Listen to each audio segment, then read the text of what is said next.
to touch an avoidant soul without scaring them off. Let's talk about love, the kind that feels like you're walking through a minefield with a blindfold on. Ever fallen for someone who seems emotionally allergic to closeness? You try to connect, and the more open you are, the more they vanish into the shadows. You're left asking, did I do something wrong? Or why do they pull away just when I lean in? You're not crazy. You're likely dealing with an avoidant soul, someone who craves connection but fears it even more. So how do you love someone like that without losing yourself or chasing them into the abyss? Here's the secret. You don't chase, you invite. Avoidants aren't heartless, they're hypersensitive to pressure, to losing control, to being consumed. So they build walls, not to punish you, but to protect themselves. They're not looking for intensity, they're scanning for safety. So how do you become safe to them without dimming your own light? When someone with an avoidant attachment style pulls away, it can trigger a strong emotional response in you. You might feel rejected, confused, or even panicked. The instinct is often to close the gap quickly, to text, call, explain, or seek reassurance. But this reactive urge, while human, often ends up pushing them further away. The avoidant person isn't pulling back because you're not good enough or because you did something wrong. They're pulling back because closeness activates their internal alarm system. The more you chase, the more alarmed they feel. So instead of meeting their retreat with neediness or over-submissioning, the more powerful response is calm self-respect.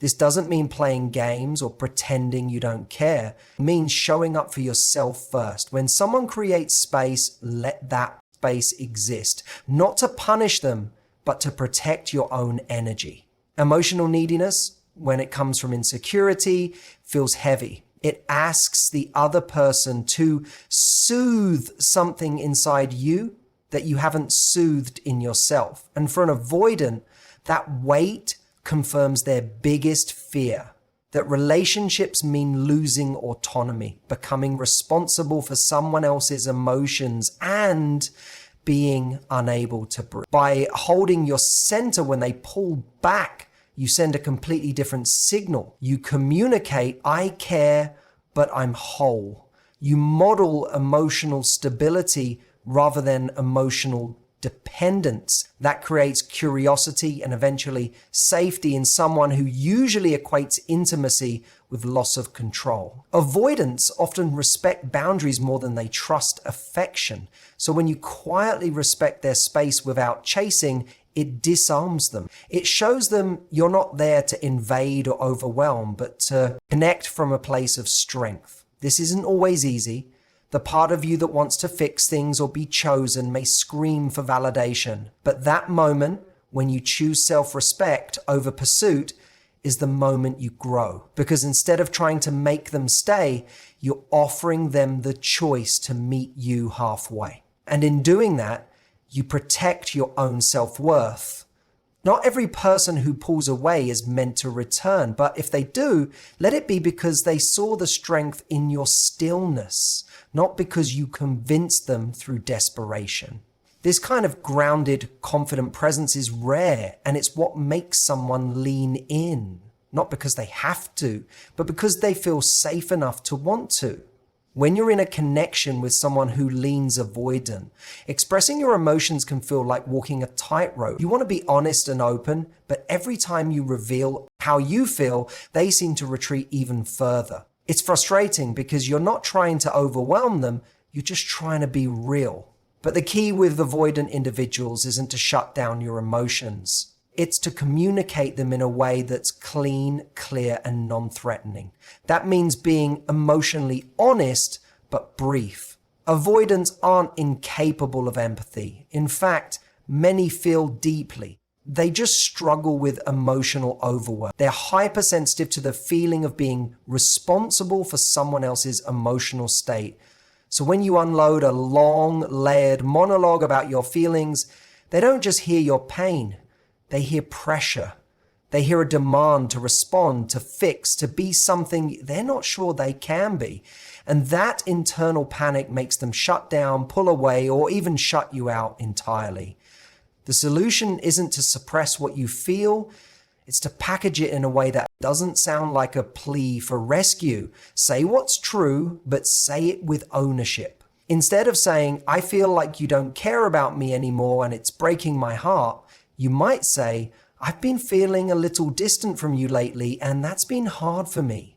It's the same feeling, but one invites understanding, while the other can feel like a silent accusation. Another powerful shift is to focus on your emotions, not their behavior. Speak from the I perspective. I feel anxious when things go quiet lands much better than you always disappear when I need you. The first is an opening, the second is a wall. And when you're dealing with someone who already fears entanglement, building walls only reinforces their fear of being trapped. Being emotionally brief isn't about withholding depth. It's about trusting that depth doesn't always need. Sometimes the most powerful thing you can say is a sentence that leaves room for them to come closer, rather than a speech that makes them feel like they're drowning. Avoidants don't hate feelings, they just fear being overwhelmed by them. When you keep your expression grounded, centered, and simple, you give them the best chance to actually hear you and maybe slowly respond.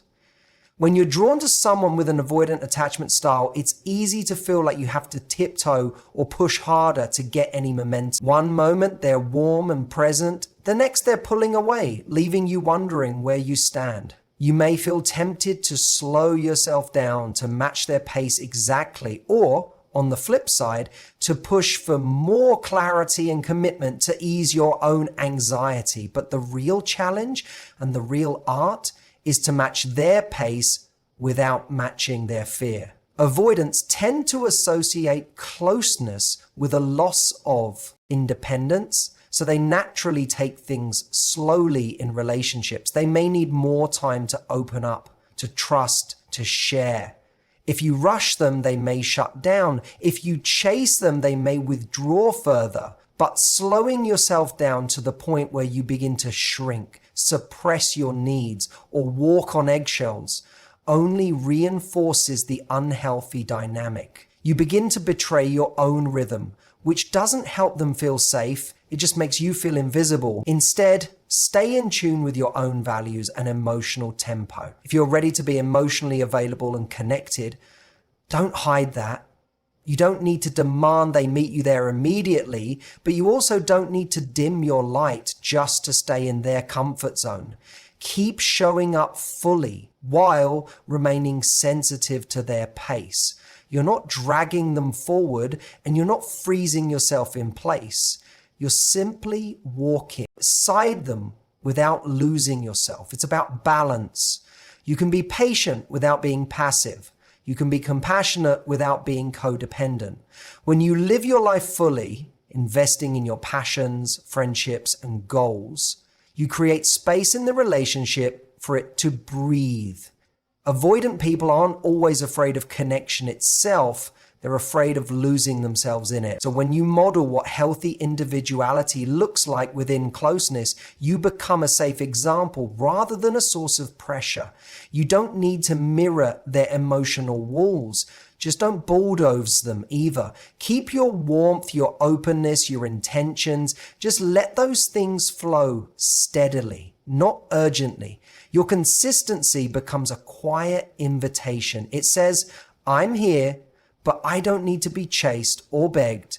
I respect your timing, but I respect mine too. And that kind of emotional leadership often inspires avoidant people more than any speech, ultimatum, or emotional performance ever could. Giving space to someone with an avoidant attachment style isn't just about physical distance or fewer texts. It's about emotional space, freedom, and the absence of pressure.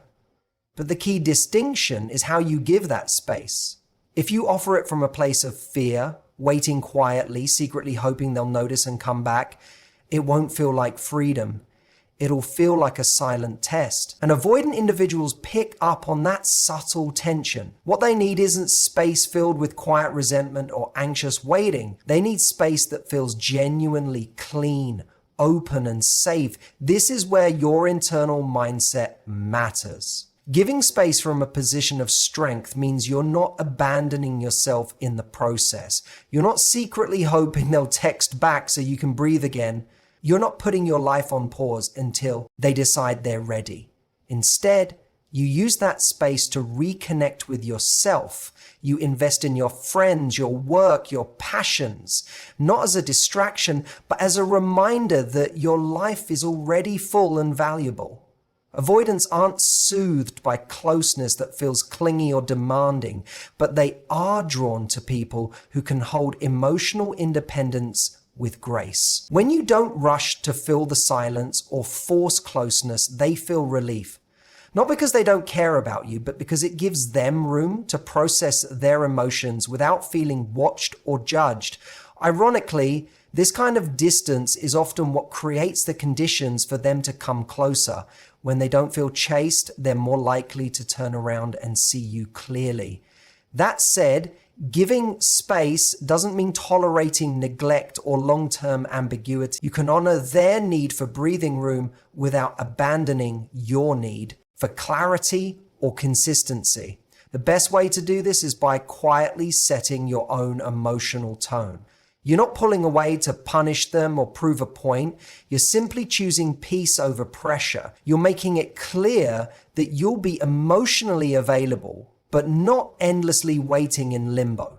People with avoidant tendencies need to learn that connection doesn't have to mean sacrifice. When you give them space with no strings attached while continuing to live fully and stand tall, you demonstrate something powerful. You show that love doesn't have to be loud to be real, that presence doesn't have to be constant to be felt, and that freedom, when offered without fear, often becomes the very thing that makes someone want to return. When someone is avoidant, it's not that they don't want love, it's that they're terrified of what they think love will cost them. They associate closeness with losing their identity, being overwhelmed by another person's needs, or getting trapped in a dynamic they can't control. So they armor up. They stay guarded, they stay in control, and many people try to tear those walls down with intensity, with effort, with proving themselves. But what actually gets through isn't pressure, it's peace. If you want to reach an avoidant soul, become the safest person they never saw coming. Safety doesn't mean being passive or overly agreeable. It means being emotionally consistent, non-reactive, and rooted in your own worth. It means you don't explode when they retreat, and you don't collapse when they come close. You hold steady, you give them space when they need it, but you're not vanishing. You're calm, available, and present without needing to be rescued or reassured every second.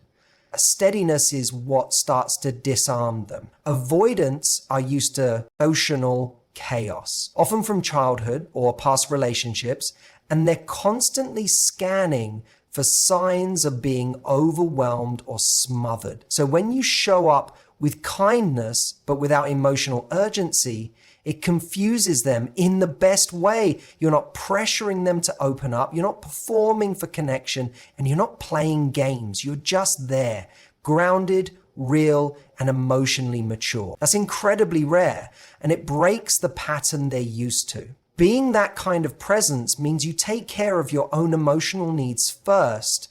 You don't outsource your worth to whether they text you back. You don't let their discomfort dictate your entire sense of self. You know who you are, what you value, and what kind of love you're willing to give and receive. And because of that clarity, you don't chase, convince, or beg. You simply invite. It's that invitation, unspoken but felt, that builds trust. It says, you're free to be who you are here. You don't have to perform. but I won't shrink myself to make you comfortable. That kind of energy is magnetic, especially to someone who's spent their life feeling like closeness equals sacrifice. Safety doesn't come from coddling or overcompensating. It comes from being emotionally regulated, compassionate, and quietly strong. When they feel that, it touches something in them that words never could. So, if you're trying to love someone who seems to flinch every time you get close, remember this: you're not here to fix them, save them, or chase them. You're here to invite them into a love that feels safe, calm, and rooted in truth. And if they can meet you there, even slowly, something beautiful can grow. But if they can't, your peace is still worth protecting. Don't lose yourself trying to prove you're worthy of staying. You already are.